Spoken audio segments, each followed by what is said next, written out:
he won't fucking shut up about it. Look at him. He's just standing up there.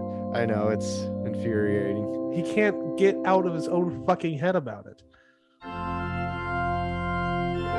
Oh, Jesus Christ. Yes, returning is the Reverend, His Holiness, Dr. Tyler Kennedy, to preside over this Church of Formula One on this Wednesday evening.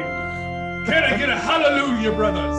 Hallelujah! A hallelujah for the most holiest of sports and the most holiest of stupid humor drinking sports podcasts. So if you guys are wondering what's going on, Tyler recently became an ordained minister to the Church of Life. No, the Universal Life Church, which is excuse me. Fuck off! It's the People's Front of Judea, not the People's Judea Front. Which is a church that believes you can believe whatever you want to believe. That's my kind of church. That's great.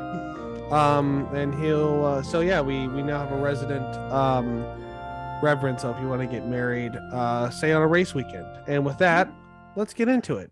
I can also do funerals and baptisms. So if you want to have your funeral, maybe next get like a notary, become a notary public, and then you can really diversify. I'm also a licensed truck driver, so I'm kind of just going for whatever I can. A jack off of all trades. Right there. Yes. Fuck yes. Well, this is the back of my Zoom name. This is the Tire Preference Podcast, in case you were wondering. I am Jake. I'm joined here with Dave and Tyler. Tyler, the Reverend Dr. Kennedy. Excuse me, it's His Holiness, the Reverend Dr. Tyler Kennedy, but I had to put that in the middle of my name for legal purposes. Yep. And we thank you for joining us here on this fine day. Welcome. Yeah, real quick, we're gonna check in again with the Nomad Dave, because I know everyone likes to hear about Dave. Tell us where you are in this beautiful land of ours. I am currently in a little town called Carbondale, Colorado. Nice. Very nice. C-square. Very nice. Central Colorado, right smack dab in the middle of the mountains. Beautiful area. It's very nice. We just got a bunch of snow. It's fantastic. Yeah. He would be showing you that out of his window, but last time he opened it, there were 2 elk fucking in the field next to his trailer. Yeah. Well, the elk This isn't a nature podcast, and neither of us, and none of us can do it. They have David Attenborough impersonation. A lot of elk, and they have no qualms about fucking in public. So yeah, they have a sign, they have a warning sign at his campground that says "Do not bend over without a spotter," because the ruts sneak up on you. They're quick. Yeah. Let me paint the picture to those of you listening. Elk don't make love. Elk fuck. Yeah. It's not pretty. It's not. No, it's not. Actually, the woods are full of rape. Right. And they don't bugle, they scream. I haven't heard a single bugle. I'm a little disappointed. Been here 3 days. I haven't heard a single bugle. I watched a YouTube video of an elk bugling, and I didn't know what to expect the first time I saw an elk bugle. Yeah.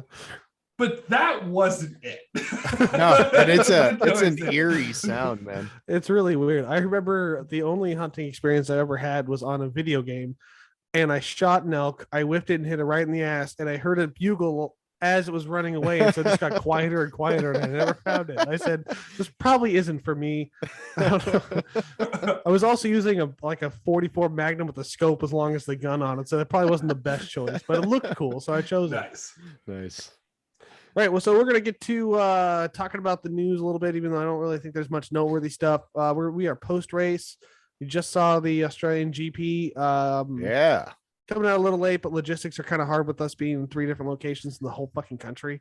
Yeah, and I had a moving day in there, and there's a lot of stuff going on this last week. Irregular. We're going to try and get them out as regular as possible, but you're going to have to You're going to have to allow us some leeway. A little bit. Recorded it a couple days after the race, and it wasn't like we did it on Sunday night, and then the podcast comes out on like Friday. So we're like, oh, I don't know what happened in the news because of this. This is still just a loosey goosey podcast. We'll get it out when we can. Everyone, we're doing our best. Steps. We're doing our best.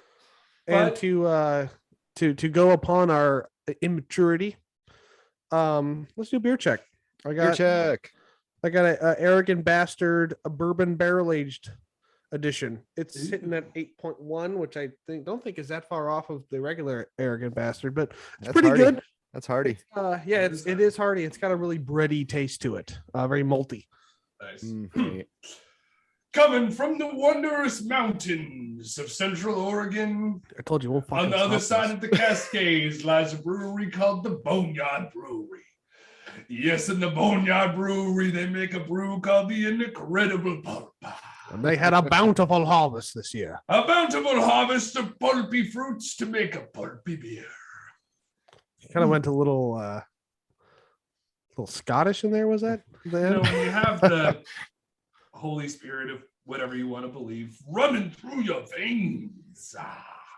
You kind of say whatever. Sway Baptist preacher. Oh my God, yeah, I should be wiping my face like which like I'm eating spicy. You sound like James Brown singing. Yeah. Ooh, ladies and gentlemen. Oh, that's not your allergy rag, is it? Oh, gross. Praise the Lord, I grabbed the correct and just rag. walking around like, I ain't nothing more than a Southern minister. I'm a simple man talking about simple things like race cars going down the track at over 200 miles an hour. What a wonder. Amen. Hey, Amen. I don't know what, oh, here it is. 6% alcohol by volume, and that's it. That's all they said. So it's All right, delicious. Dave. What are you sipping on? Working on a Rogue Goomber brew. Jesus. Yeah, it's Goober? a scary monster. I'm not sure what it is, That's- but it's rocking a 6.8 on the ABV. but IBUs it looks at a like- 66. It looks like Not it'd sure be what any chained of up that outside means, of- but it tastes looks good. like it'd be It's delicious. whatever a gumbaroo is. It looks like it'd be chained up outside of like just a house on like the shittier end of town. Looks like a mean pig bear dog or something. I think it's the thing. It's the word Joe Biden used to describe every animal that he can't like get the word out of. You know, whether it's like a blue jay or a dog. Yeah, come on, man, it's a gumbaroo. Oh, look at that gumbaroo over there. That's Yeah. the cat. Cat was the word you couldn't. No, it's Four that letters was- in gumbaroo. that's a Gumbaroo cat. That's what it It's was. a gumbaroo. Yeah. Yeah. It's chained up side of a house, barking and presiding over several broken down ass cars in the front yard and a couple appliances too. This is why we should stop electing senile people. We need to not elect old people to Yeah, there run sh- this country. There should be an age limit on If when you can- Hey, retire there honestly from should. I'm sorry. your it's not job ageism. because That's you just- were old. You can't come out of retirement to run the. This is not Batman putting his cape back on to get the Joker one last time. And I'm not Oh, saying the that goddamn there's, country like, you're running. that Joe Biden couldn't be useful in any capacity. He could be a door probably greeter could. at Walmart and he'd own at it. It'd be Right. fantastic. Oh, he's True. rich. He could just live out his days and enjoy it. The good thing about door greeters is that you don't need a long memory. You say hi to everyone. Yeah. Yeah. Hey, Welcome to Walmart. I love you. Welcome to, Oh, no, that's welcome to Costco. Walmart. Welcome to it's Costco. I love you. Costco. I love you. Welcome to Costco. I love you. All all right. Well, this is On not to a the- political podcast, but it is a racing podcast. And speaking of bitching and moaning, that's pretty much what the news is all about. See, a lot of people didn't do too well on the Australian Grand Prix, which we'll get to, Yeah. and One so team they're in talking particular. about it. One person in particular. There was a couple people that were, I would say, disappointed with the weekend.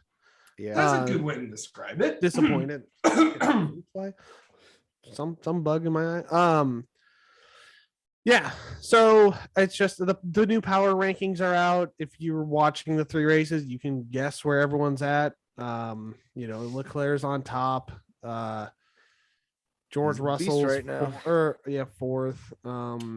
Albon is in second place, and I really don't know what they base these power rankings off of because Yeah. I don't ever read them. Well, I mean, he did take a Williams and put it in 10th place, and he might have been higher if he didn't have to fucking pit. Yeah. And I'm sure that there's someone out there that like religiously looks at this stuff and is yelling at us through the car speakers, but we can't hear. Oh, I'm you. sure. It's we have like we've probably been yelled at a few times through Yeah.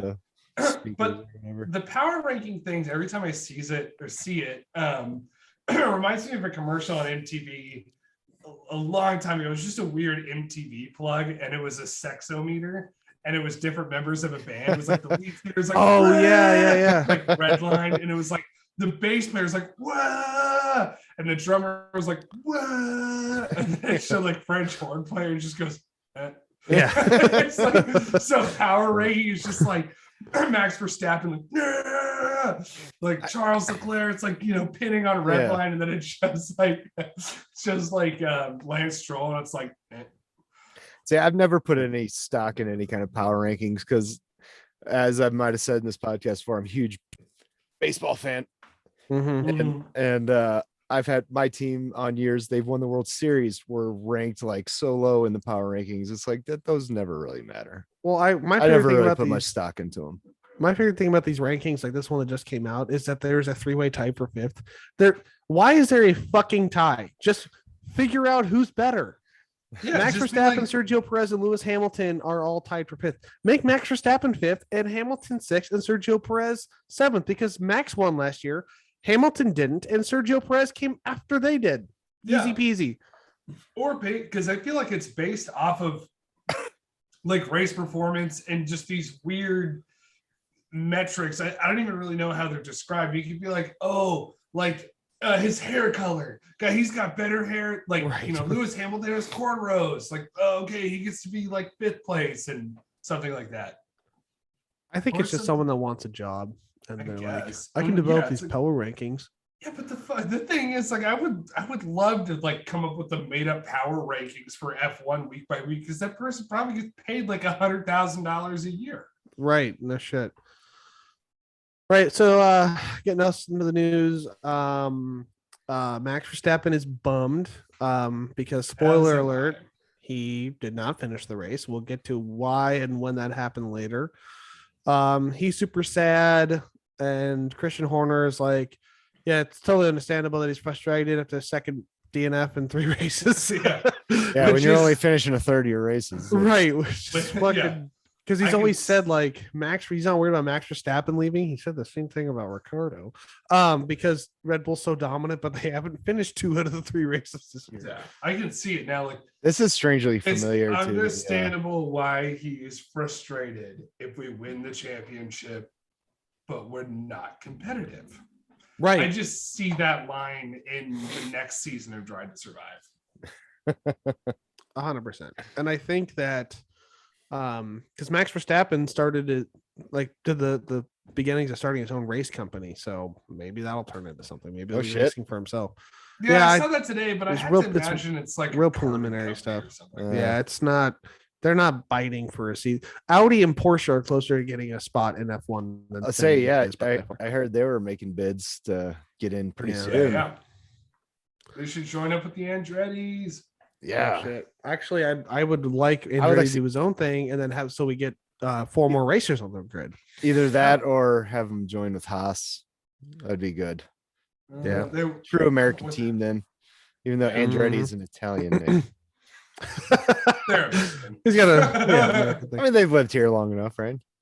Well, and you look at Mario Andretti. You've had a cheeseburger or 2 in your life. Yeah. Well, and speaking of Haas, they were talking to Kevin Magnussen, and he said that this Melbourne, sorry, not Melbourne. What am I, American? Come on. Melbourne.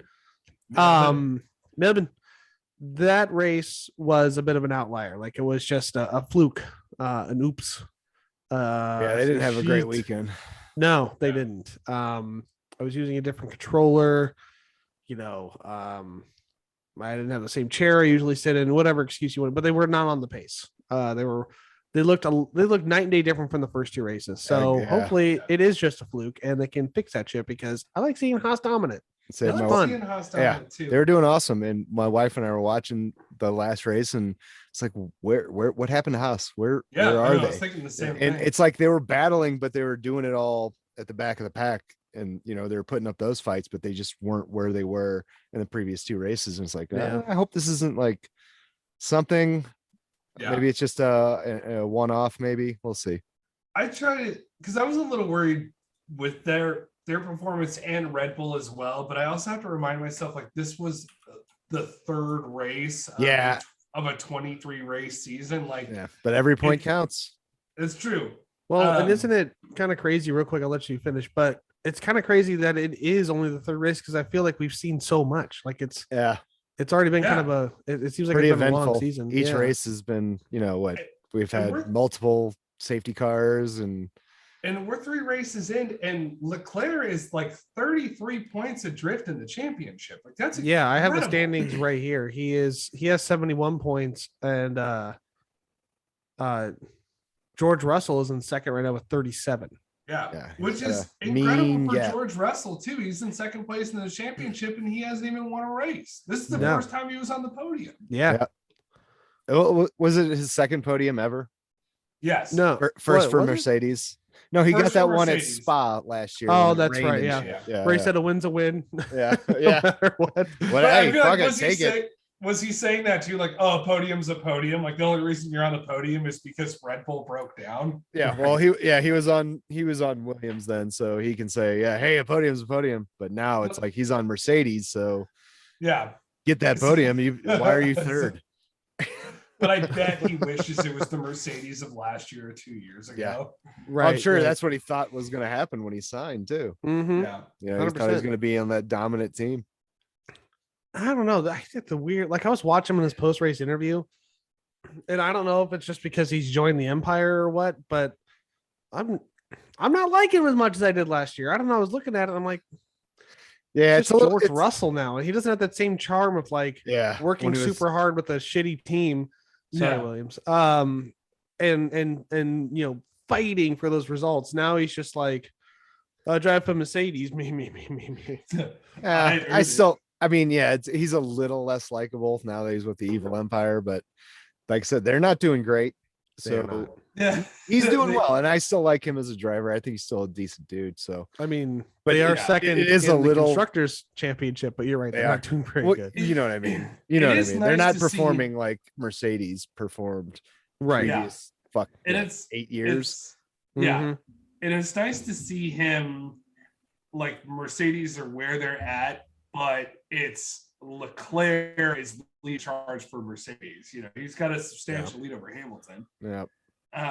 You mean Russell? Yeah. You said Leclerc. I meant Russell. And by substantial, it might be 1 point. But looking like when you watch him like performance wise, I feel like Russell is doing a lot better than Hamilton is this season. Yeah, Russell's got almost 10 more points than he does. He's got 9 more points than Hamilton. He's driving really well. How shitty does that feel like getting to the race where like he's racing again, trying to stay ahead of Sergio Perez and it's Mercedes, and then they come over the radio and they're like, we're looking for points. Don't fight Sergio Perez. Like, that's gonna be such a shitty feeling of like, like you made it to F1, but now you're in like one of the premier F1 teams, and then they're just being like, just let Red Bull pass you. Like, well, I mean, I'm thinking like Lewis Hamilton. I think he might get better. We'll see better results out of him as the season goes on because he's not used to driving a not top car. Yeah. So I think it's going to be. He'll get himself into a competitive zone. He already is. I mean, he's a good driver, so he can get himself up into a podium spot fighting as long as something happens with Red Bull or Ferrari now. I mean, he can't compete with them straight on. I mean, it's just not going to happen.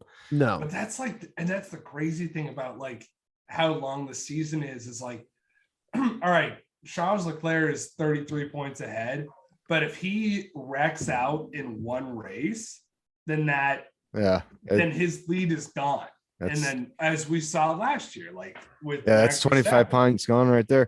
But well, I had a thing I was gonna say. I forgot. Shit. Sorry. But like that's what I'm saying is like seems like that's like the interesting thing about the sport, especially Leclerc being that far ahead this season, is there's still a lot to play for. Yeah, and a lot of stuff could happen. It's still like right at the start of the season. Yeah, right. It's only the third race in. Right. What else we got in the news? I got something. If you don't have it, I'll bring it up. If you don't, let's see. What was I going to say? That was pretty much it. Just going to touch lightly on the fact that everyone's kind of upset that they didn't do too well on that day, like including, and this is a bit of a foreshadowing, Science and Vettel. Yeah. Well, Verstappen. sorry. Well, speaking of, you said signs. He's got a contract, possible extension coming up that's supposed to be announced by Imola. Science. Yeah, Science.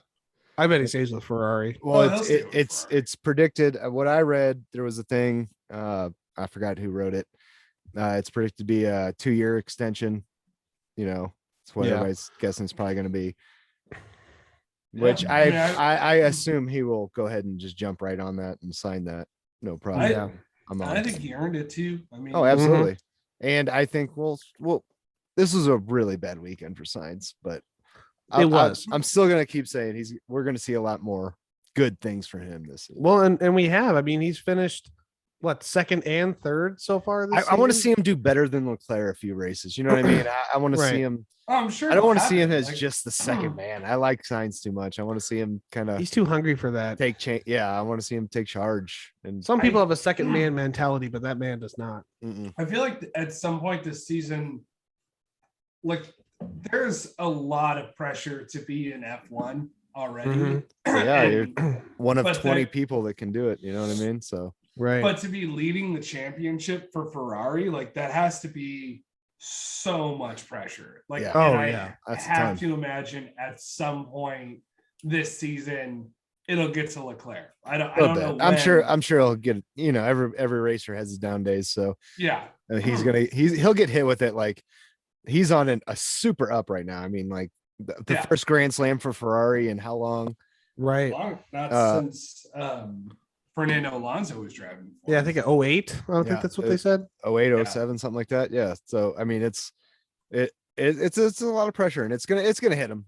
He'll have down races. He'll have my prediction for the end of the season. He'll have at least a couple of DNFs due to either his own mistakes or something happened because he's battling somebody, and just the pressure hits and racing happens. That I'm waiting for a DNF. Or not a DNF, but something to happen to switching gears is Mercedes. Because if history has shown us anything, when Mercedes fucks up royally. Yeah. So whatever fuck up they might have this season is going to be just yeah. See, well, now I know. Now I remember what I was going to say. Mercedes, I think they don't have a competing car to go for that 1-2 spot. You know what I mean? For the Constructors Championship, they can't battle it out for wins every race. I think what they're going to do is play that long game, get the highest points, try to podium at least each race, and have both your cars finish in top 5, maybe. Which, Mercedes can do. I mean, they can do it. And if their strategy now, I mean, I think they have to shift it to play that long game and just get the most team points. And say, you guys got to work together. And because we're Mercedes, for fuck's sake, we cannot finish 3rd or 4th in the Constructors Championship.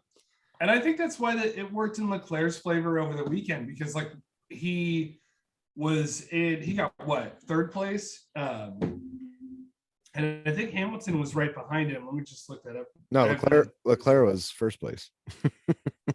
No, sorry, George Russell. Yeah. So he finished 3rd.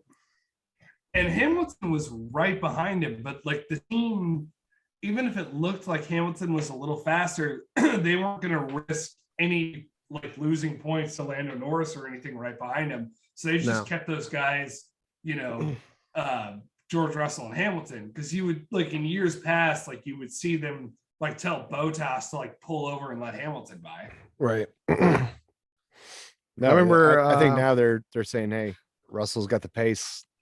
Keep where you guys are. You're 3rd and 4th. Keep it. Right. I wouldn't be surprised if depending on how this season goes, if by next season the focus is on George Russell, George Russell becomes the more prominent, dominant driver for Mercedes. Maybe, but I think that's going to happen because Hamilton's not getting younger. He's Not. younger. He's younger than me. I mean, he was born in like Right. fucking 86 or something. Mm-hmm. But I mean, he's not getting any younger. He's not gonna get. I mean, statistically speaking, he's not gonna get better. Sure. Russell is a young guy, good driver. I think he's Mercedes' future, and we're gonna see Hamilton kind of be the new like Sebastian Vettel. Yeah. Or Kimi Räikkönen. Or Kimi Räikkönen. Yeah, he's just gonna go down to a lower team, and he's gonna be a middle of the pack guy eventually. Or if he wins and then he goes talk about a fall, something like that might happen. Yeah, I'm waiting for they don't extend his contract and he goes to like Alfa Romeo or something. Williams. Yeah, he goes to Williams.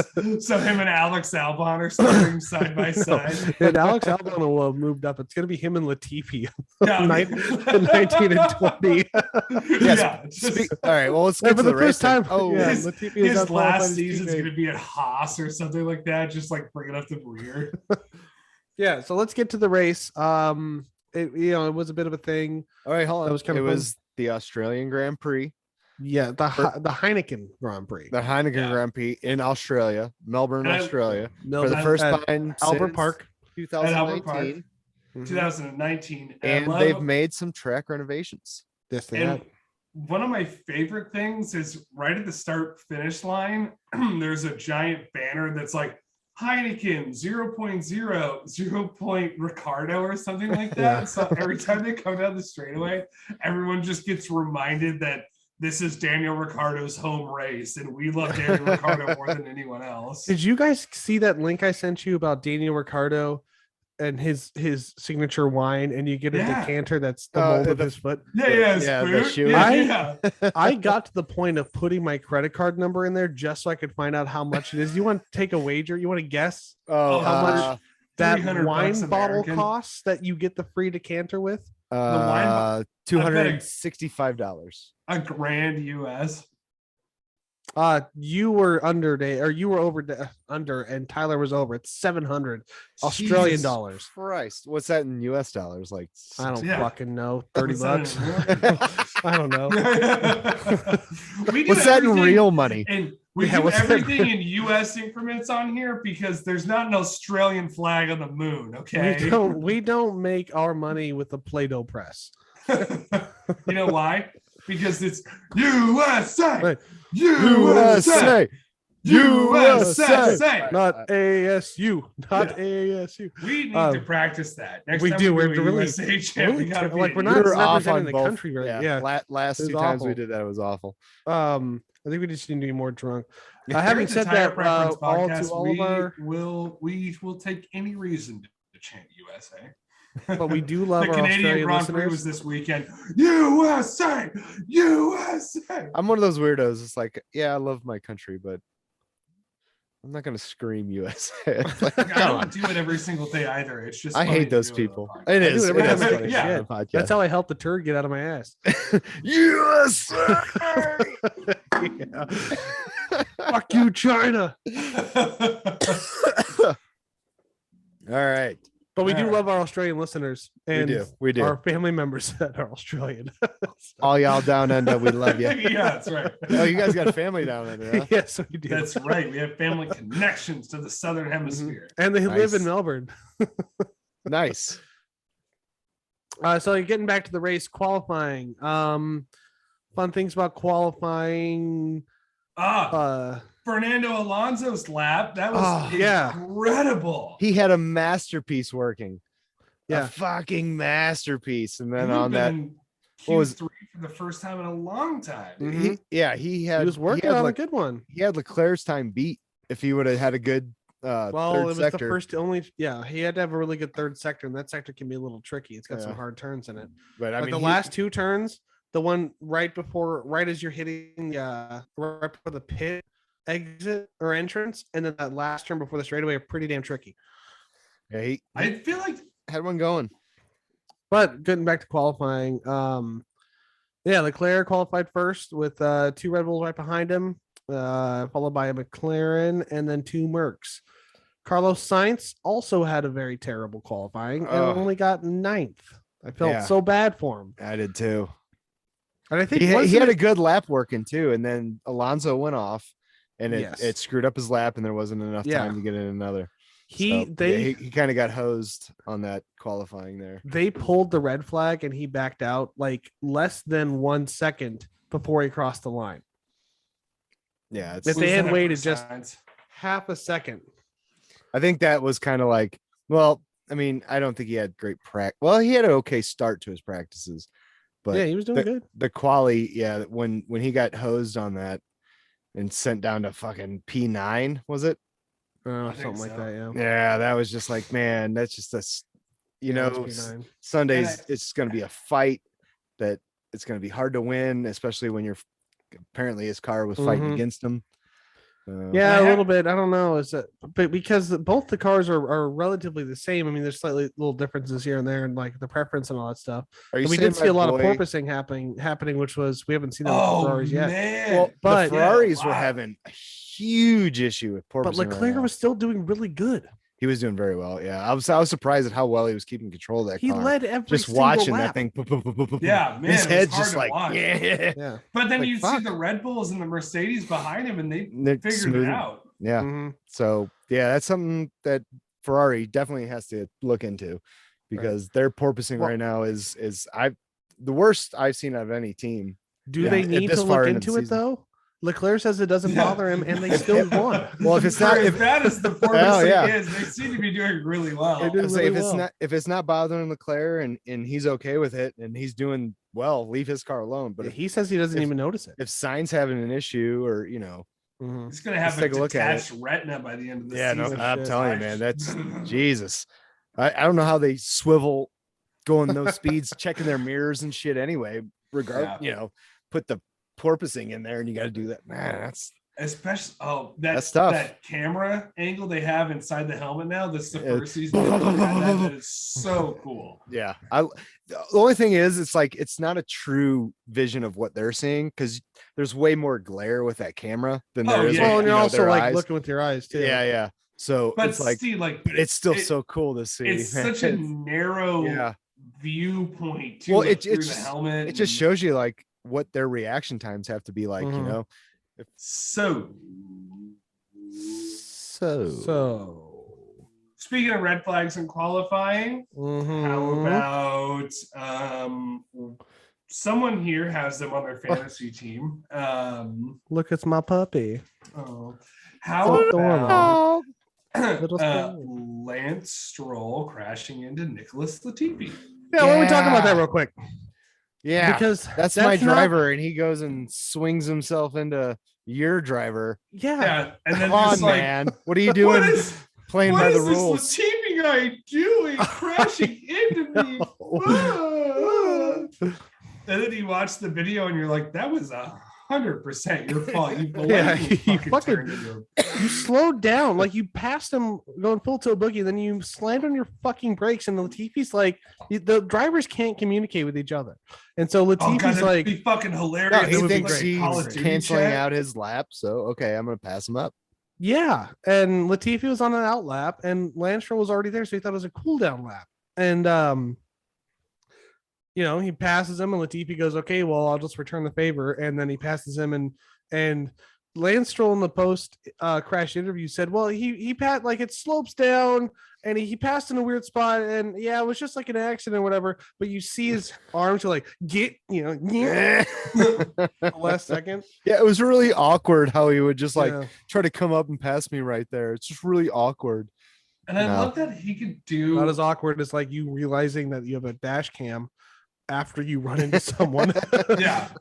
But then at the same time, like your dad owns your fucking team. So it's not like you could do shit like that and you'll still be number one driver. Yeah. Can you imagine like what Lawrence Stroll does to his son? Because like if Jos Verstappen tears down a tent, what Lawrence Stroll probably just has sex with Lance's girlfriends, like I'm doing this to punish you. I make more money than my son does. I was thinking about that, like getting onto the race when you look at the pictures, someone it was like a Max Verstappen fan page, and they're showing Max looking at his car. I'm like, I bet like at this point Red Bull probably has to have like one of those awning things set up. So anytime Max crashes, his dad can just aggressively rip it down. That way he doesn't like rip someone's face skin off with his bare mitts. Like, if we do this, Jos Verstappen won't beat the shit out of somebody. Like he's going after Latifi, or not Latifi, like he wants to go fight Leclerc because it's Leclerc's fault his son didn't finish. The guy's got a number of screws loose. Meanwhile, Lawrence Stroll's going up to Lance. All right, Lance, I need to talk to you in private. Please let me talk to my son in private. Then they get in the room and he's like, well, take off your shirt. And then he just grabs his nipples and he just twists them with such ferocity, just to the point where they're almost lactating blood. And he goes, God, I'll never do that again. I will say, if back to Verstappen, if Verstappen's dad tried to leave Max at a gas station outside of Melbourne, I bet like Daniel Ricciardo's dad would be driving by and just pick him up and be like, hey, why don't you come over to our place? It'll be fine. I think Max would have like regression and you just be like, I can't leave the gas station. I'll never see my father we've been again. through this before. My mom will never here. talk to me again if I leave the gas station. This is secretly the way Jos was trying to get rid of his son. Yeah. Like he wasn't a dick to make him a good race car driver. He's a dick to make him want to run away. So he can be a single. He can be single with no strings attached again. Yeah, but he keeps having kids. Max's youngest sibling's like 2 years old. Well, those Dutch are fertile people. God, for those of you who have not listened, listen to the Human Fireball, Jos Verstappen on the what was it? The Crime and Sports podcast. Crime and Sports podcast. I hate to plug another podcast on our podcast, but it's a ride, and you will understand the jokes that we're talking about. Yes. Let's talk about the race. Before the race even started, Alex Albon was given a 3-grid penalty following collision with Lance Stroll in the Saudi Arabian Grand Prix. Which he said he wouldn't have taken that action back either. He would have still. No, he still would have done it. Yeah, I was going for a gap. So yeah, good. I would have crashed into that dick fuck no matter what. Right. So, real quick, I just want to go through the starting line. So I said it earlier. So P1 starting on pole position was Charles Leclerc, and then followed by 2 Red Bulls, a McLaren, 2 Mercedes, the other McLaren, Alpine, and then his teammate for Sainz, the other Ferrari, and Fernando Alonso rounding out the top 10. Then you had an AlphaTauri, Pierre Gasly, Bottas, Tsunoda, Zhou Guanyu, Schumacher, and then there has Albon in that spot because it was a grid penalty, and then Magnussen, Sebastian Vettel, Nicholas Latifi, and Lance Stroll because he didn't get a qualifying time because he didn't finish it because he ran into Latifi. That's like even more funny that he finished below him. But it was just really awkward, guys. He came in really awkwardly. The way he hit me was really awkward. So I was looking at the wrong thing. Here we go. Yeah. Just forget everything. No, I just forget everything I just said. Albon started 20th. Wait. Then it was Stroll, then Latifi, then Vettel, then Magnussen. Everything else was the same. Okay. Well, I was looking at qualifying results, not starting grid, because it didn't apply the penalties yet. Okay. Anyway. Well, what are you gonna do? This is grassroots podcast. None of us have any experience doing this, so you get what you get. And take it or leave it. Well, hey, lights out. Please take it. And away we go. Away we go with the Aston Martin qualifying or not safety car. Just an ugly weekend all around for Aston Martin. Yeah, it was really because even the safety car was going too slow. Always going too slow, apparently. Well, they said this time it was going actually a bit slower. I thought they were using a Mercedes. What happened? No, they weren't. So they split. It's half Mercedes, half Aston Martin for safety car. They go back and forth. Okay. And last year they did that, and the Aston Martin was faster than the Mercedes. This year is not so much. Well, too bad. Mercedes can't.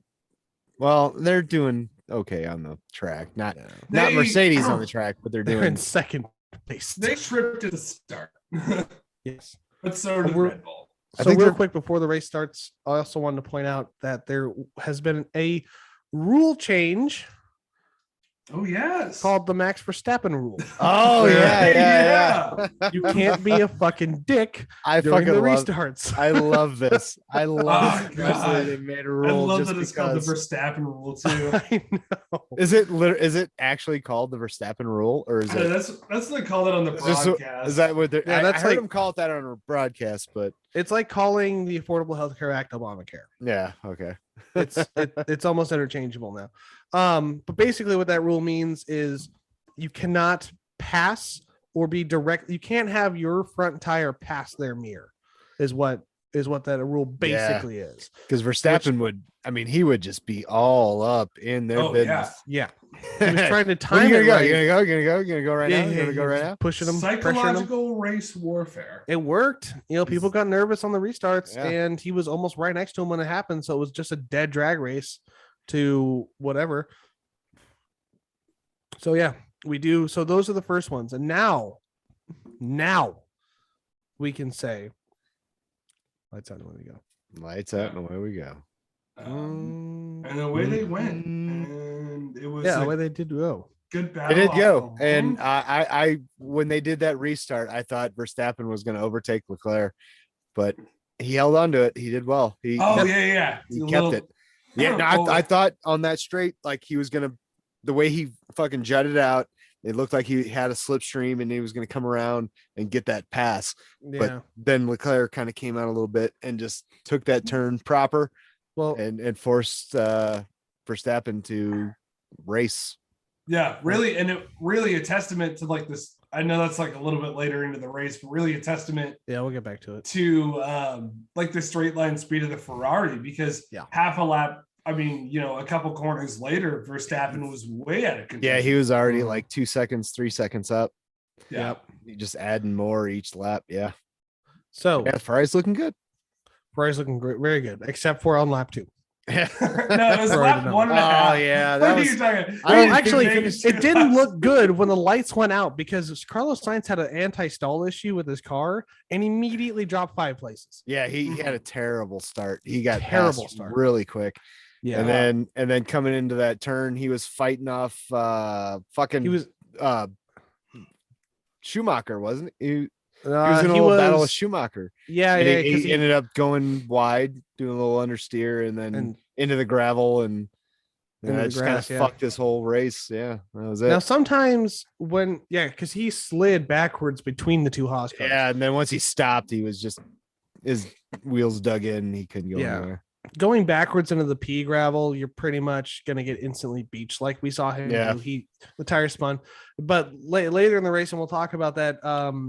Vettel had an off into the same, not the same area, but it was the same type of gravel trap, and he kept a feather on the throttle and just let momentum carry him Carry through. him That through it. Yeah. didn't jam it, didn't dig, and then he was able to get out, which is the way to do it. But if you going backwards, you're But fucked. Yeah. he went in But almost completely backwards, so that fucked him. I still like though that Sainz tried, because he was still like, Yeah, he rocked tell it. them to push. Oh yeah, they're tell all them to push me racers. out. Tell him to push me out. Yeah. Which I was thinking No, about that. Yeah, I don't think they're gonna do that. If now. the You're car is done. mechanically sound, like he just had a spin and he went off. He dug himself. There's nothing wrong with the suspension, nothing wrong with the tire, I nothing said, wrong why with the wings. can't, why can't they push him back out to the Why back of the can't they pack just or whatever? let the pack pass? It was the second lap. There's a huge gap. If there's not a huge gap, it's in the middle of the race. Get the safety car out, have them all bunch up, then let the car back on the track. Why not? Why not? At least he'd be able to finish the race. I mean, you never know. Yeah. He could have gotten lucky on like a yellow flag or something. Yeah, for sure. Yeah, We've it's seen kinda people like they spin just- out not on the gravel, and Let's say- then Yeah, they just let him sink and die. Yep. So, Yeah. No, that would be a nice like rule change, like if the car is still operable. But I Yeah. also have to imagine at the same time, like Well- if he DNFs, I think the way the rules work, if he does not finish a race and they wanted to switch parts on the car, like a power unit or whatever, he would not take a penalty at the next race. Well, the thing about that also is like if they're able to push him back out, I mean, they've safety issues to have Stewart, marshals out on the track. They can't have Right. cars driving around. So everyone's got a pit, and then they push him out. Then they get, I guess, what he goes to the back of the pack. It's a tough little scenario. Yeah, I don't know. You're right Yeah. though. That he would have to get out of the car for them to move it. Yeah. Yeah. So I mean, it's and like, then get back in on the side of the track. so and obviously restart the car there. if to get all those people out on the track, they got to get everybody into the pits. So Yeah, it's a it's a nightmare. red flag thing, and yeah. So I mean, once All he's right, stopped well, I and can't guess- go, sorry, bud, you're out. Yeah, I get that. It's a safety issue. So Carlos Move. Sainz is out of the race. Yeah, I'm very sad. And I do remember Tyler and I, since we were watching it live, we stuck to our guns and we Mhm. voted Yeah, Carlos damn right. Sainz, first driver Carlos out, Sainz, racer driver of the day. Driver of the day. He got a couple votes that day. Let's get to the rest of the race because there's more Oh yeah, than let's two do laps it. on this Yeah, race. let's do it. Let's Yeah. do it. Oh, So- goodness. This race did have a couple of actiony bits, but I'm gonna say this again. Maybe it's just me. Maybe I'm not noticing everything, but I was with these new cars and them they saying that they're going to be more competitive and all that stuff.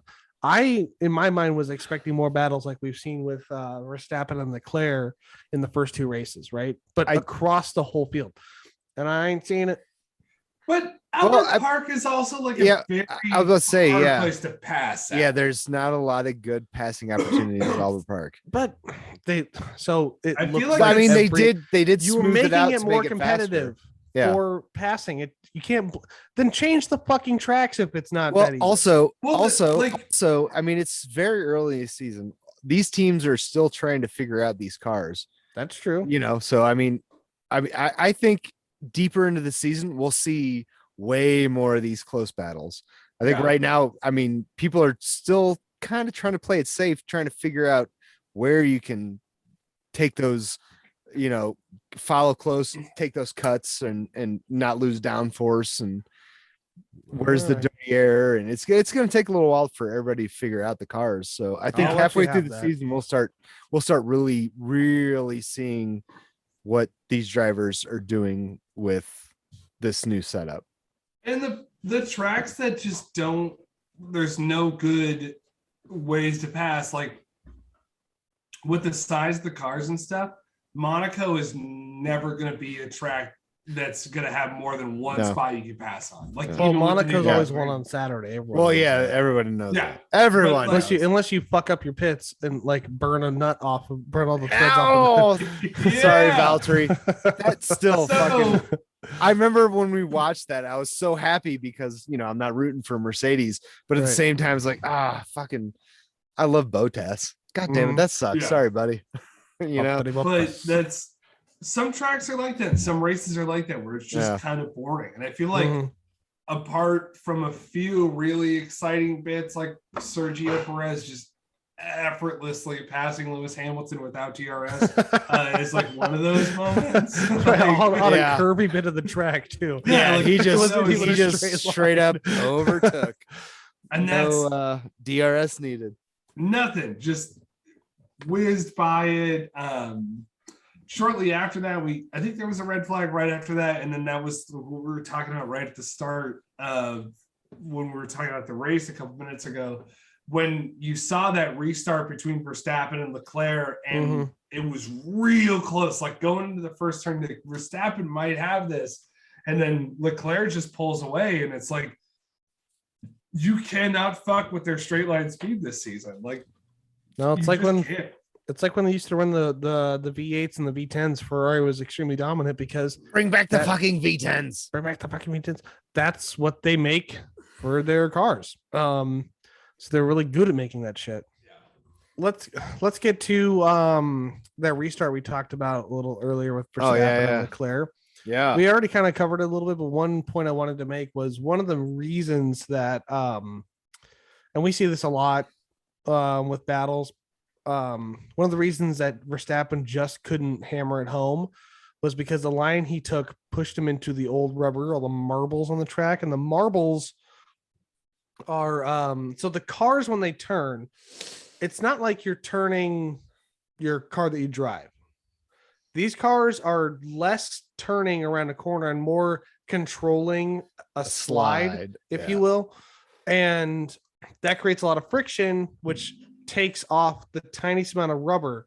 And given that motion of the slide, if you will, it's almost like this is a really niche thing, but when bakeries make rolls, they have this conveyor belt that's shaped like a V, and they send the rolls down there. Same thing with it makes a ball. Marbles, that's what they call them, little bits of rubber that fall off the tires of the car. And he went into the dirty rubber, the marbles. Max Verstappen on who drives for Red Bull. Who's also the world champion last year. Mm-hmm. And what that does is it compromises your grip on the road. And you think like, oh, well, these cars are losing rubber. More rubber would be better, but it's uneven. It's chaotic. It's not an even coating of rubber on the tire. And you can look like you see it a lot at the end of the GPs, because when they do their victory lap, they're usually driving off the racing line so other cars can pass them. And they're collecting all this rubber, and you see these tires look like old wrinkled man hands. Like some old man that used to clean porta potties and builds engines in his living room, and just like those grisly, gross. Wash his hands with gasoline. Yeah, no shit. So that's gets the grease off. Yeah, whatever gets the grease off. That is what one of the contributing factors as to why he wasn't able to put that home. He was really close, and if he had not done that, I'm not sure he could have passed Leclerc because of the straight line speed of that Ferrari. But we'll never know. We'll never know. We'll never know. They'll never know. Yeah. So safety car on lap 24 due to the accident with Sebastian Vettel. Oh yeah, he just he hit that after the chicane, came out and kind of hit the gas a little too hard. Something spun right into the fucking wall. Yeah, it was a really out of character accident for Sebastian Vettel, former world champion. Yeah, I'll say. I mean, he was out for the last couple of weeks with COVID, and COVID. He fuck your. This was his first time actually driving one of those cars in a race. I think this was literally the 40th lap he had taken in the car itself. Yeah. So, it was a bummer to see him leave the way he did, but man for some pretty good memes though. Yeah, absolutely. And he got fined, was it like 5,000 euros for driving the little scooter on the track? Yeah, that's awesome. It was like a safety issue or some shit that he gets fined for. He had his helmet on. Yeah, on the top of his head. It's on there. Other notable things that happened in the race. So there was, I don't remember what lap it was on, but Ferrari and Leclerc successfully executed an overcut. So like an undercut in Formula One for the newbies would be you are behind someone and you pit early, and they keep going, and you get these fresh tires, and you have a bang on out lap that's just super fast, super precise. And by the time you make it around the track and they are pitting, you pass them, and then they're behind you. Now, an overcut is almost the opposite of that. You are in front of someone, pit, and your out lap takes you, because they'll react to your pit, and then you just come back around, and they don't have an answer for it. And that's Ferrari successfully did it. They almost didn't. It was real fucking close, but they had a really good pit stop, super fast, and they were able to get the overtake done. Mm-hmm. So that helps with. We'll get to it when we get to the race. Leclerc get his Grand Slam, which when we were talking about it earlier, we were half right, half wrong. So the last time Ferrari had a Grand Slam was Fernando Alonso, which we said. But it was in 2010, not 2004, and it was at the Singapore Grand Prix. And the last time that was such a cool track too. Yeah, the last Grand Slam, and the last Grand Slam. First let's explain what a Grand Slam is. I'll get to it in a second. Okay. But the last Grand Slam that happened in Australia was Michael Schumacher in 2004. Oh wow! With Ferrari, the last Ferrari one that happened there. So it's been a long time.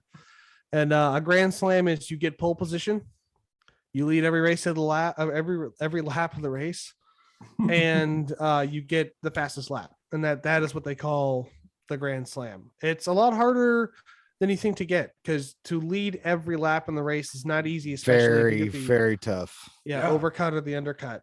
And Leclerc did this even a little bit better, because there was no point, not even for a turn, I think, that he was not in first place, which is also very difficult. You know, my favorite part about that race was when Leclerc, towards I think it was like 10 laps ago, he's like, should we go for fastest lap? Mm-hmm. Oh, yeah, no, we've already got fast lap, and I don't think anyone can beat us. Right. So I'm gonna go ahead and go for fast lap.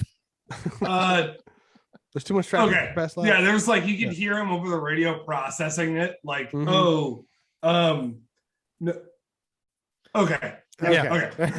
I guess. All right. Well, and that just because the reason you want fastest lap is because it gets you an extra point in the drivers' championship, which when it was first brought up, people thought was dumb, but it is becoming one of the things to do. Like, it will decide championships. It adds like a very important element to the race that I love so much.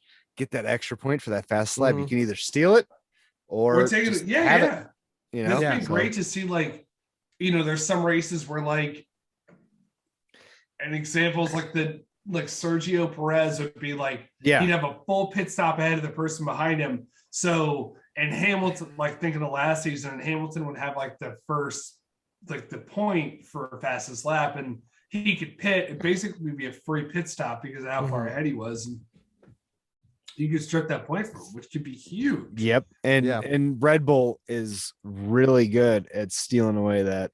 They are. Well, they've had really fast that extra cars, point. So. Yeah. So I've seen so many races with Lewis Hamilton. He's going to take the win, obviously. But then here comes Red Bull with either Perez or whoever they got going. And, you know, they're not going to win, but let's steal that fastest lap, and they'll just, boom, do it. You know? Or Valtteri Bottas going for it, and then they have to get on. Mercedes has to go on the radio back, abort the fastest lap. Slow down. We need Lewis to get this. And so just to do a quick little overview of the point, the way it works is if you're in the top 10, which is the only positions you get points for constructor or driver championship, you'll get that point added to you. Doesn't matter what place you come in, as long as it's 1 through 10, you'll get that point added. So if you come in 10th place and you're only getting one championship point for constructors and for drivers, you're going to get 2 for drivers because you got the fastest lap. Now, if you're out of the top 10 and you get fastest lap, it just takes it away from one of the guys in the top 10. So it doesn't. Max Verstappen tried to pass Leclerc, couldn't do it. Max Verstappen really couldn't. No one could answer for Leclerc. He was on fucking fire, like he has been the last 3 races. He's I mean, like, he's driving at his absolute best. The dude is on fire right now. Yeah, you're talking about someone that it is the perfect melding of right car, right place, right time, right driver. You know what also sucks is he's so fucking good looking, and my wife is like always like, oh my god, he's so attractive. It's like, fuck off. You know, you just like him because he has hair. I'm trying to love my Ferrari team. You're making me hate them. So what is a Giorgio Armani modeling career? Fuck that dude. Yeah, fuck him. But yeah, anyway, I love seeing Ferrari on top. Right, it's great to see him on top. You know who's not on top of this race?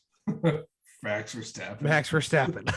That was so heartbreaking. Like, man, I think that they knew that something was going to happen, because even at the start of the race, like when they were on the grid, they had the wing off of his car and they were working on something. And even from the beginning, I think they knew that they weren't going to be very competitive this weekend. I don't think that car was like. So I was going to say I don't think that car was ready for this weekend, because I think a lot of the cars weren't. But I think that has a lot to do with the fact that this race, more than any other race, even like the Singapore race, or especially now that we have 2 going on 3, the race in America, it is out of the way. It takes a while to get there for a weekend, and then you have to leave, and there's no like keeping your trucks and players on the continent, you then have to put them on a plane and fly them to a different continent as soon as the race is over. And I think that really fucks with a lot of people. I think that's why. Albert Park is kind of a weird outlier race. You look at that, and every team should be facing that same hurdle, right? Yeah. Even like last I checked the news today on the 13th, because of that, they still, and I haven't been able to find anything like from Red Bull determining what happened with Max's car over the weekend. Yeah. They said it was some kind of fuel issue, but it wasn't the same thing that got him out of the race in the first place. No. I think it was it could have been something as easy as like the cramp on the hose failed, or the hose just failed. That's why he ultimately retired from the race. And luckily was able to put his car in a really good position to get scooped up pretty quick. We're talking, there is an access area directly outside of pit lane, which I think is a great spot to have it. Because one thing we see a lot, well, not a lot, but one thing you can see is the wheels not coming on properly. I mean, Haas had it done twice in 2018. And then his stop also like stood out towards me because like he smelled something, right? Like it was like he smelled something that was off, and then he told, I guess, race control, whatever you call them, and he was already pulling off by the time Horner was like, all right, shut it off, Max. Yeah, shut it off. He was already done. He already knew. Yeah. Which, I mean, if you're a car person, even at the lowest level, you can smell when there's something wrong. Yeah, he's like, there's fluids burning. And then he's like telling the guy, why don't you come over here with that fucking fire extinguisher, put it up the ass. There was a trigger. There was a little decent fire starting to happen, right? I want to say it was on his rear brakes, but it wasn't. It wasn't the rear brakes. So it was closer up on the like intake. Yeah, what most likely happened was, he leaked fuel. So there was some kind of critical failure where the fuel was leaking, and fuel is combustible. Wasn't that their issue in the first race too? Their issue was something else. It wasn't. No, so this was like a critical failure of like a hose or something. Oh, yeah. The first race was like, it was the fuel pump. It was something with the fuel pump was not pumping fuel out of the fuel cell. It was internal. This one isolated incident kind of thing. Yeah, and this was more of like, it was either a hydraulic, they believe it was fuel, but it was something was leaking and it came in contact with his exhaust pipes, and that's what ignited the fire. Yeah. And those this shit gets hot. I was about to say they do run hotter than a normal car. Yeah. I don't know the specs on these motors, but I know that when they had the V8s not too long ago, those redlined. So your car, like my car, I have a Golf. It's a bit of a sportier car. It redlines at like I think 8,000 RPM for a 4-cylinder. That's a lot, 8,000. These cars for a V8 redline at 19,000 RPM. God damn, that's so that is hot. All 8 cylinders firing off in sequential order 18,000 times in 1 minute. That is so hot. Yeah, that's more than a sports bike.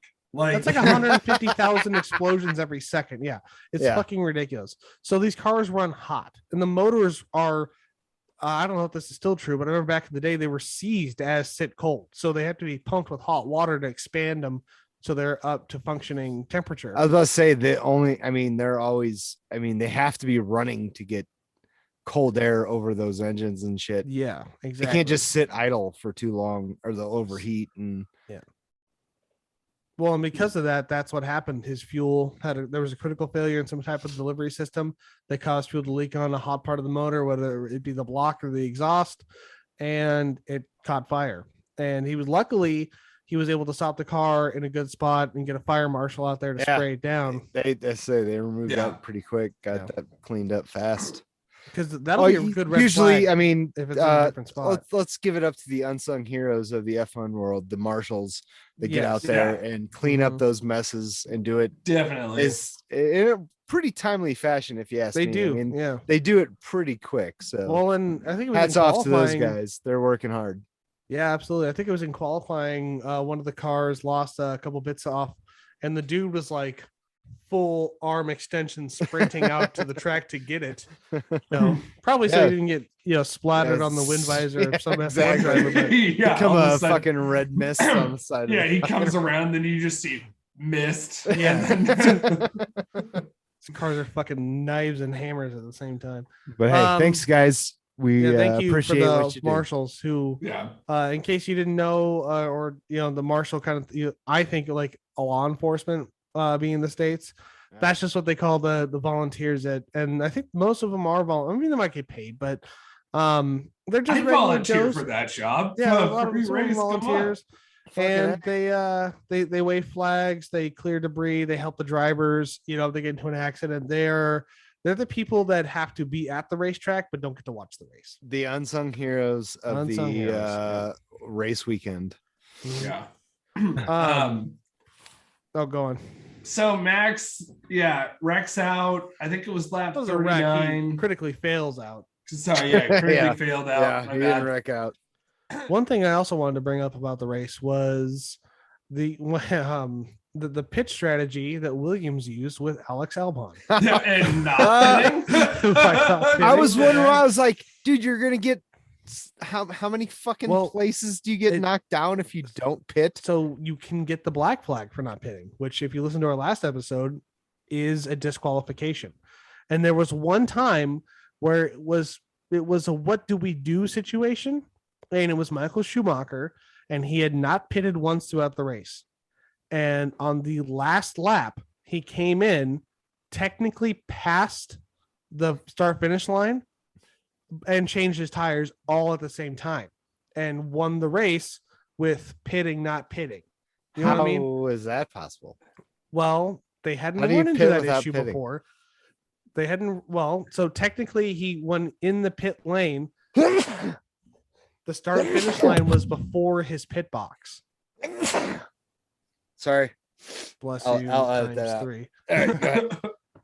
So, to answer your question, I think that what happened, and it wasn't a big detail. I just kind of saw a quick video about it.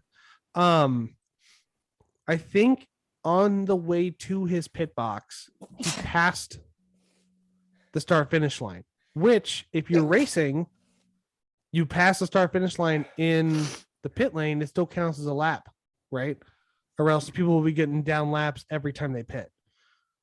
He passed the start finish line, got to his box, and changed the tires. The race wasn't over, but it was over. And he didn't get I don't think he got disqualified. I think he won the race, but it was like a kind of like what the fuck thing, never again. And that's what was going to happen to Albon. If Jesus Christ, Dave, are you fucking dying over there? What is going on? I muted myself so no one had to hear it. I'm we have video on YouTube. They're watching you suffer more than listening to me about this factual thing. Sorry, I'm sneezing. I have allergies, apparently. So, in all, after it's all said and done, Alex Albon did get in there with the last lap on the hard compound, so they can go the distance if you manage your tires well. It's not going to win you the race, but still pretty cool. Points. Yeah, it got him. It got him points because he didn't come in during any of the safety cars. So and he only finished 1:19 off of the leader, which I know it's like a fucking eternity. But when at the end of a race and you're a Williams team, you're finishing that far off pace, and finishing points. All right, that's huge. Good job, guys. Good job. So good job, Williams. Got points for the season. You're beating Aston Martin. You are.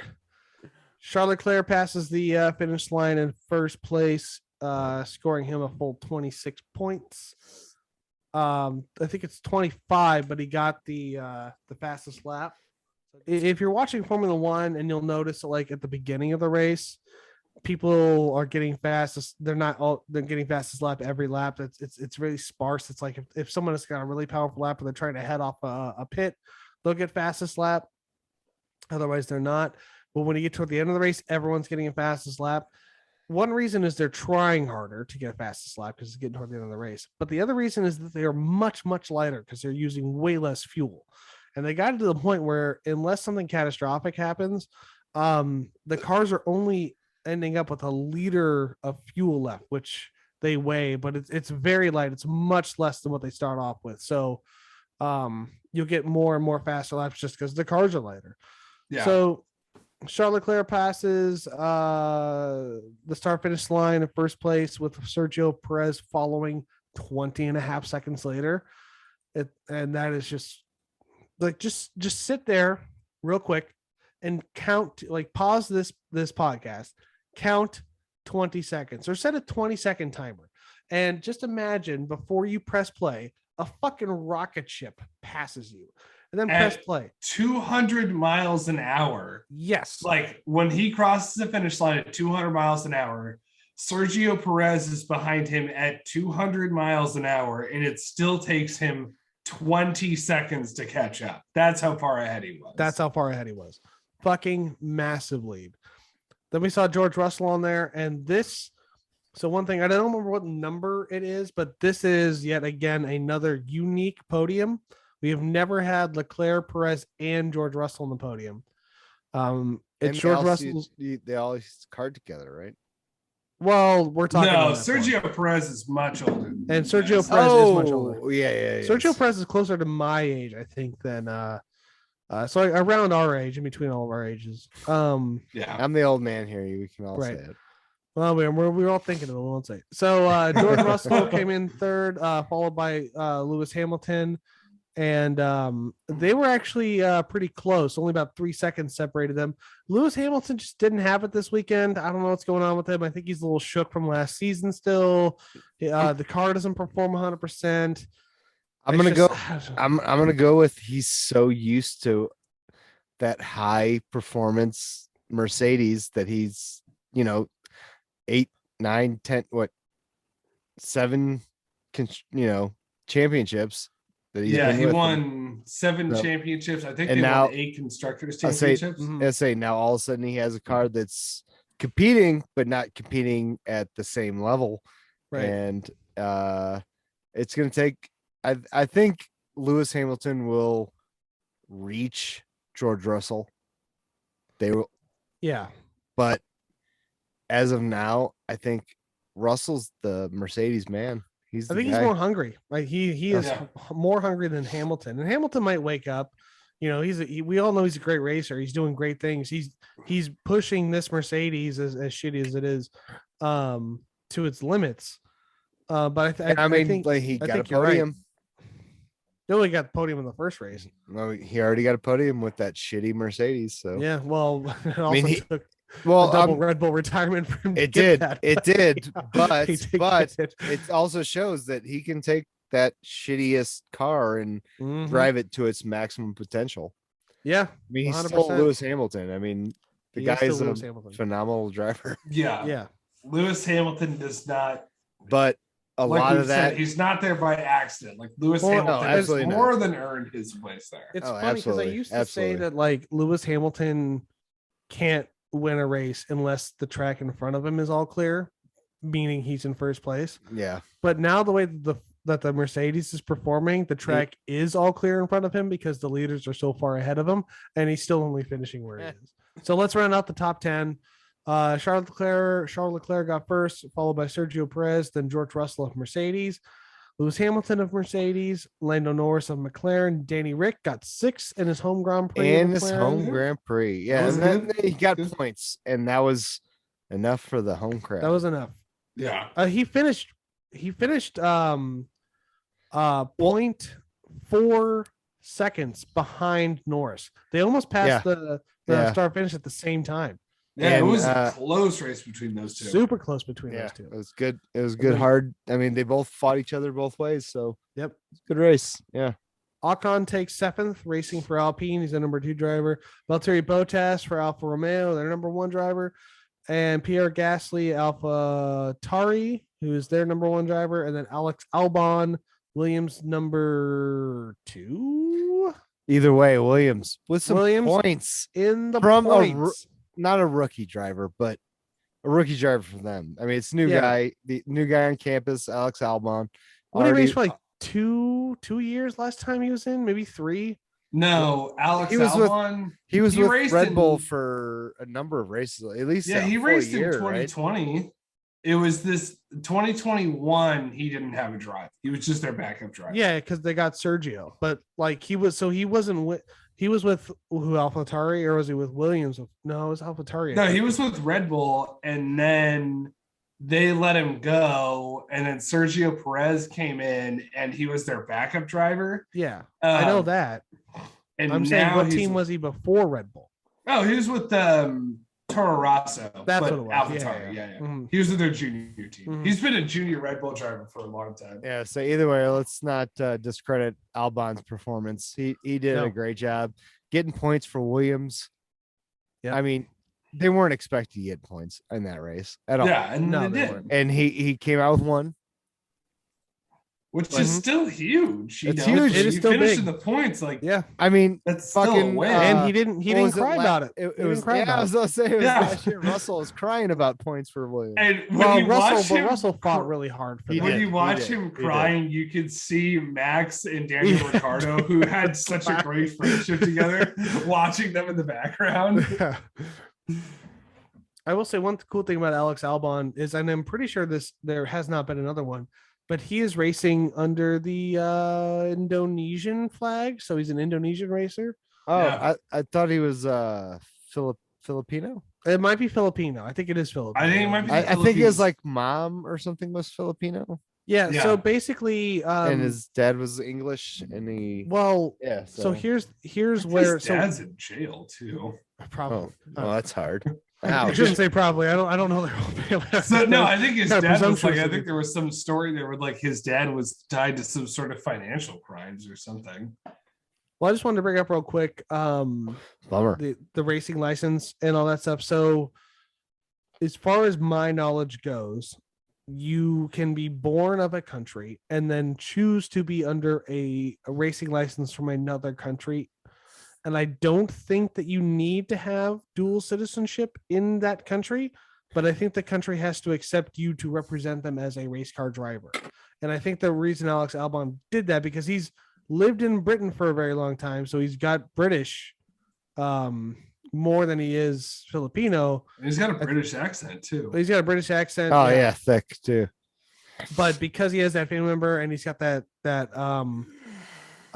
heritage in that area, he chose to race under that flag, which I think is pretty dope.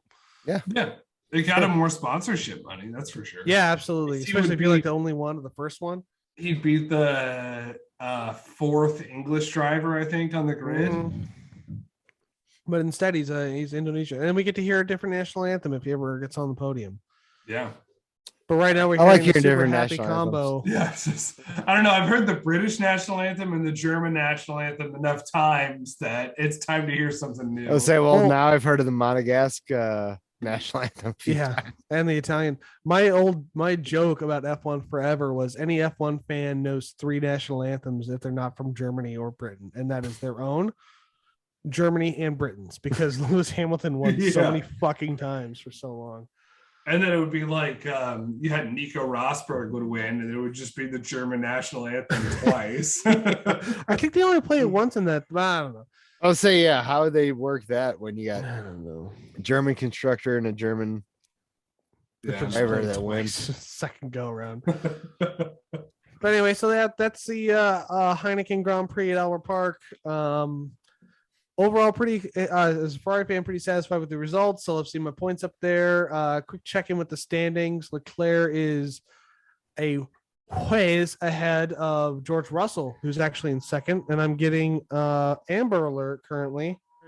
At any rate, so Leclerc is ahead by a wide berth. He got 71 points in the Drivers' Champion currently, followed by George Russell, who is at 37, thanks to that podium he got. Carlos Sainz unfortunately gets pushed down to third, although only being 3 races in and only having finished 2 races, thirds ain't bad. I'm going to move to the rest of these pretty quick. Sergio Perez is 4th with 30 points.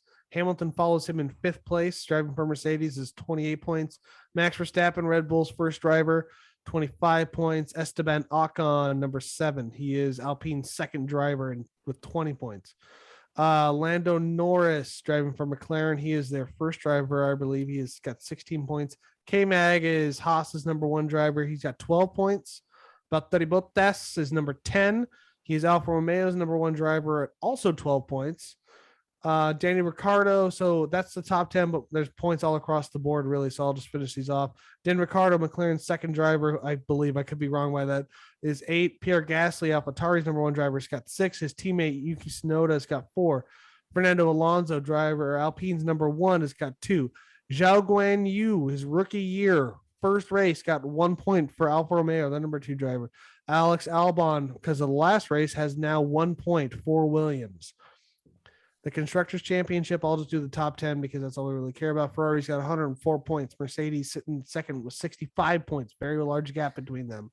Red Bull, after them, so surprised at that too, by the way. Yeah. Super surprised. Well, it also has to do with the fact that Red Bull didn't finish 2 cars in the first race. I'm not. Well, yeah. Okay. McLaren number is 4th with 24 points. Alpine is 5th place with 22 points. Alfa Romeo leads Haas 6 versus 7 with 1 point. AlphaTauri comes in at 8 with 10, and then Williams is number 1. And for some reason, it lists Aston Martin as in 10th place, but they have 0 points. And yeah, let's say they're. I thought. Well, there's only 10 teams, so I guess that makes sense. So that's your driver lineup, real quick, and then. All right, and so just to round out the rest of this podcast here, we are going to do a fun dance, and we're going to talk about our fantasy league and how it's doing. So yay! Keep your scores at home. We finally figured it out. We mostly figured it out. There's no more holes in the ship. We're not taking on water anymore, but you can decide if that's because we repaired them with duct tape or we're in the dry dock. One or the other one. We're not getting water on board anymore. Duct tape keeps us dry. No shit. So right now, last week I was in the lead, and then Tyler was in second place, leading by 1 point on Dave. Respective scores are 17, 13, and 12. Now with the standings, I'm still in the lead, although not by much. Hurt mostly by my number 1 driver, Carlos Sainz, coming in. Yeah, that hurt. So my score is now 31 points, and that is factoring first driver, second driver, team finishing, and the pit stops, which my team did shit. My pit stop team is Mercedes, and it is awful. Tyler is currently, or actually Dave is in second place now, leading by 1 point on Tyler. So a bit of a flip-flop from last week, but it is 1 point, and the whole spread is only 4 points. So who knows what could happen next week 2 weeks from now in Imola. Anything can happen. Grand Prix. Anything can happen. So we're going to wait to do our predictions on that race for next week.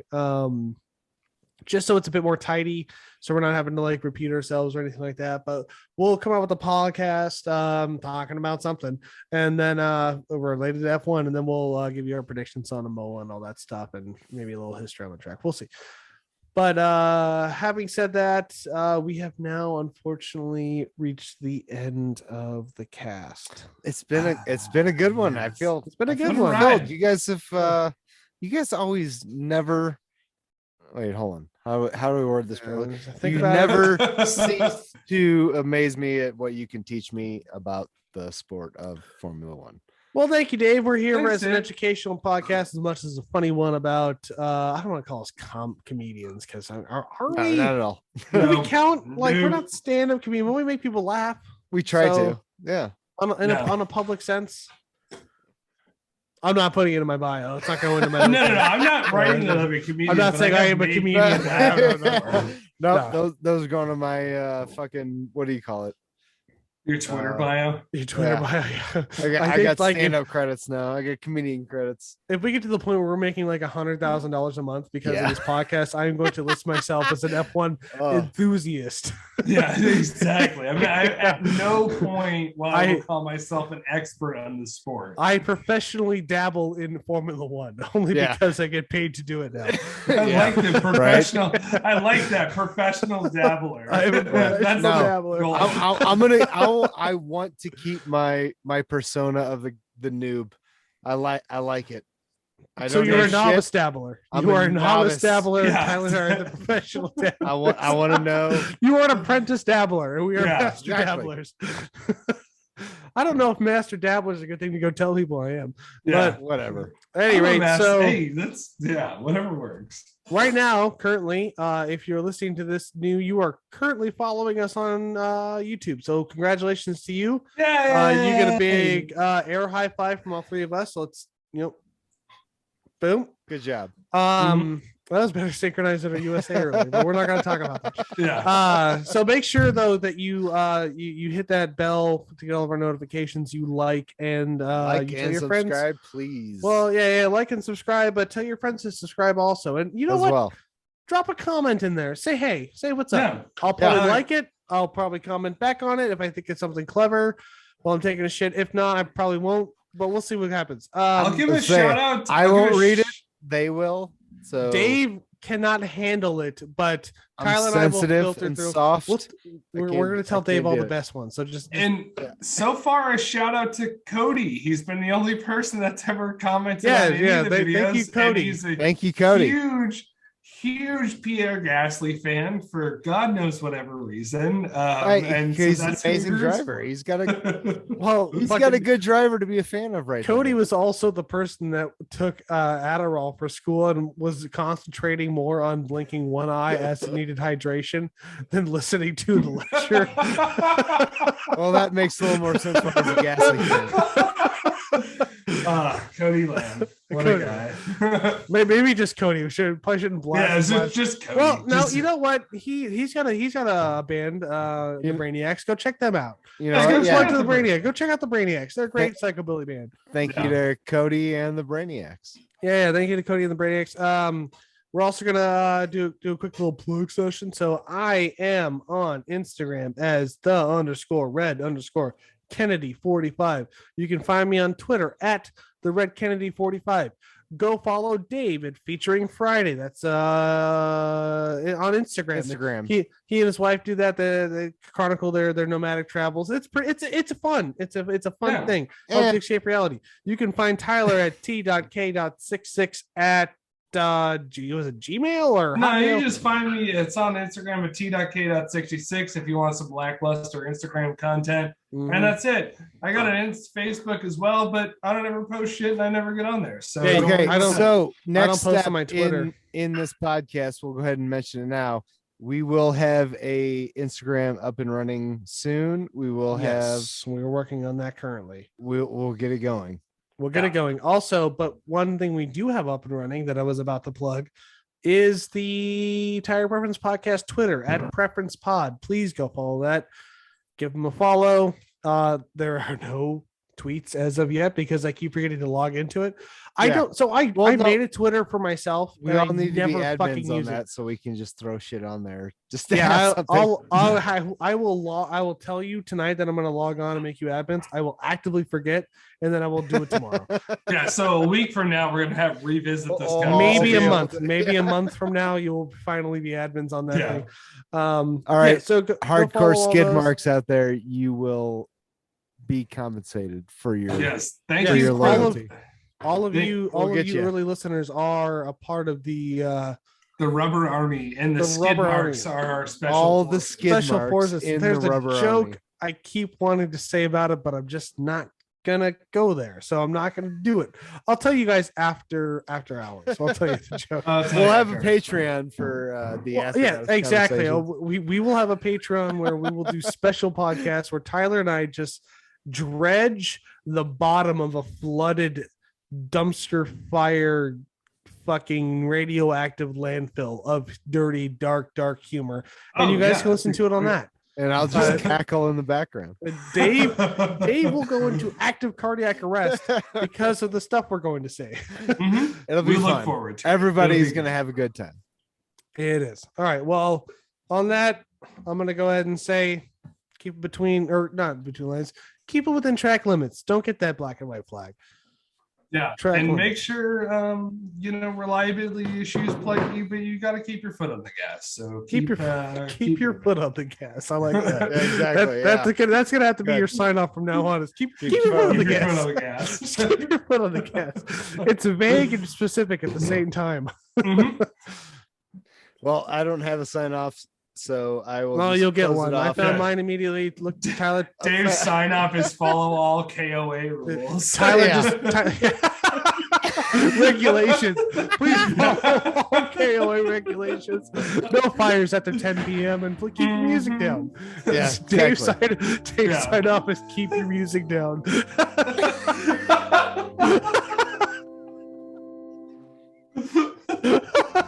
I don't know why that's so fucking funny, but it is. It's good. Right, keep your music down. Keep it down, damn it. Yeah.